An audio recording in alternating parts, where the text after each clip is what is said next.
Brush cutter tap and go attachment. இந்த plastic tap and கோல எப்படி ரோப் வைண்ட் பண்றதுங்கிறத இந்த வீடியோல பார்க்க போறோம். எந்த அளவுக்கு ரோப் சுத்தணும் அப்படின்னா தூக்கி எடுத்தோம்னா இந்த ரெண்டு கையோட டிஸ்டன்ஸ் கவர் ஆகிற மாதிரி ரோப் கட் பண்ணி எடுத்துக்கங்க.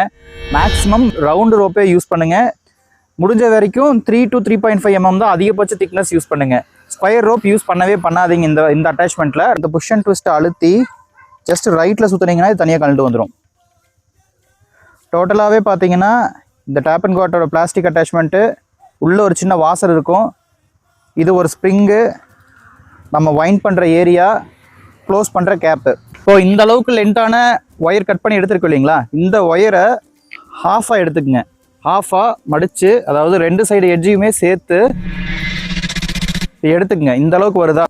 இதில் ஒரு எண்டு வந்து கொஞ்சம் ஹைட்டாகவும் இன்னொரு எண்டு வந்து கொஞ்சம் ஷார்ட்டாகவும் வர மாதிரி, ஒன்று மேலேயும் ஒன்று கீழேயும் வர மாதிரி எடுத்துகிட்டு இப்போது இந்த இடத்துல நல்லா அழுத்திக்கிங்க. இந்த பக் சைடு, அதாவது எட்ஜு வந்து கீழே இருக்குது, இந்த பொசிஷனை நல்லா அழுத்திக்கிங்க. அழுத்திட்டு இப்போது இந்த வைண்ட் பண்ணுற ஏரியாவில் பார்த்தீங்கன்னா 4 சைடு, 2 சைடு மெயின் ஸ்லாட் இருக்கும். உள் சைடில் பார்த்தீங்கன்னா இந்த மாதிரி சின்ன சின்ன ஸ்லாட் இருக்கும். சரிதா?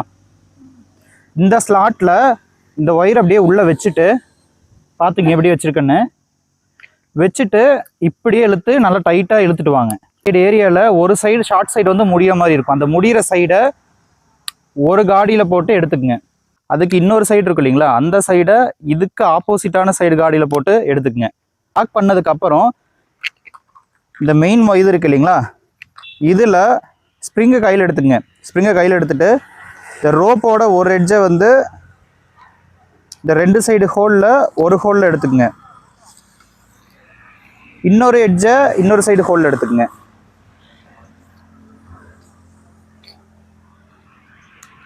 இப்போ எடுத்திங்கன்னா இந்த மாதிரி இருக்கும். இதுக்குள்ளே இப்போ இந்த மெயின் ஸ்ப்ரிங்கை வாசர் கரெக்டாக உள்ளே இருக்கான்னு பார்க்கணும். அதுக்கப்புறம் மெயின் ஸ்ப்ரிங்கை உள்ளே வச்சுட்டு ஜஸ்ட்டு உள்ளே அழுத்திங்க. உள்ளே அழுத்தி முடிஞ்ச வரைக்கும் வெளியே எடுத்து விட்டுக்குங்க ரோப்பை.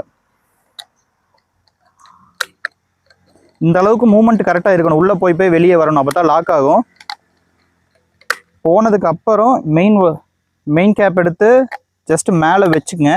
வச்சுட்டு அப்படியே ஆப்போசிட்டில் திருப்பி இந்த 4 சைடு ஸ்லாட் இருக்கு இல்லையா, ஸ்டெப்பு, அது உள்ளே இருக்கிற ஹோலில் கரெக்டாக மேட்ச் ஆகிற மாதிரி அலைன் பண்ணிக்கணும். அதாவது கையில் பிடிக்கிறது வந்து இந்த மாதிரி 2 விரலில் மேலே வச்சு தான் இப்படி அழுத்தணும்.